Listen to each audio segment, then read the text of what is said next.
Middle east में America, Israel और Iran के बीच जारी संघर्ष आज और ज्यादा खतरनाक मोड़ पर पहुंच चुका है।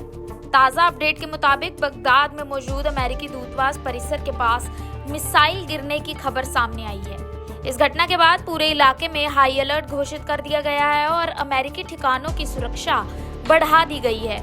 वहीं सऊदी अरब में भी बड़ी खबर सामने आई है। रिपोर्ट्स के मुताबिक एक एयरबेस पर खड़े अमेरिकी एयरफोर्स के 5 टैंकर विमान हमले में क्षतिग्रस्त हो गए हैं। ये विमान हवा में लड़ाकू जेट्स और ईंधन पहुंचाने का काम करते थे, इसीलिए इसका नुकसान सैन्य दृष्टि से अहम माना जा रहा है। वहीं इजराइल ने भी ईरान के तबरीज इलाके को लेकर चेतावनी जारी की है। एक औद्योगिक कॉम्प्लेक्स को खाली करने के भी निर्देश दिए गए हैं, जिससे संकेत मिल रहे हैं कि आने वाले समय में वहां सैन्य कार्रवाई हो सकती है।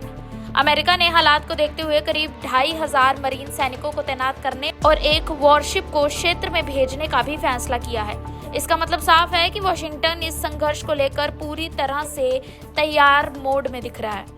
लेबनान से भी दुखद खबर सामने आई है, जहां एक हेल्थ सेंटर पर हुए हमले में कई लोगों की मौत हो गई है। इस जंग का दायरा बढ़ने की आशंका अब और मौजूद हो चुकी है। हालांकि इस पूरे घटनाक्रम का सबसे बड़ा असर ऊर्जा क्षेत्र पर पड़ रहा है। खार्ग आइलैंड, जहां से ईरान अपने 80 से 90% तेल का निर्यात करता था, अब रणनीतिक रूप से बेहद ही संवेदनशील बिंदु बन चुका है।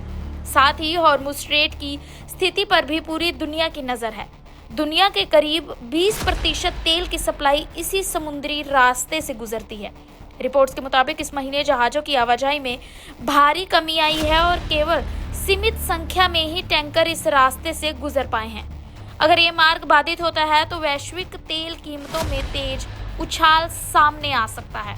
अब बात भारत की करें तो जंग के बीच हालांकि एक राहत की खबर ये सामने आई है कि भारत का एलपीजी को लेकर जा रहा जहाज सुरक्षित तरीके से हॉर्मुज पार कर चुका है। इसके अलावा ईरान ने 2 और भारतीय गैस टैंकरों को इस मार्ग से गुजरने की अनुमति दे दी है। सबसे अहम बात यह है कि ईरान ने स्पष्ट तौर पर कहा है कि भारत के साथ उसके संबंध स्थिर और सम्मानजनक हैं और वे भारतीय ऊर्जा सप्लाई को प्रभावित बिल्कुल भी नहीं करना चाहते। ईरानी पक्ष ने यह भी संकेत दिया है कि भारत के साथ व्यापारिक जहाजों की सुरक्षित आवाजाही सुनिश्चित करने की भी कोशिश आगे की जाएगी। इसके साथ ही खाड़ी देशों के करीब 90 लाख भारतीय काम करते हैं। हालांकि हालात बिगड़ने की स्थिति में उनकी सुरक्षा को भी एक बड़ा मुद्दा बन सकता है। इसी को ध्यान में रखते हुए भारतीय एजेंसियां फिलहाल हालात पर लगातार नजर बनाए हुए हैं।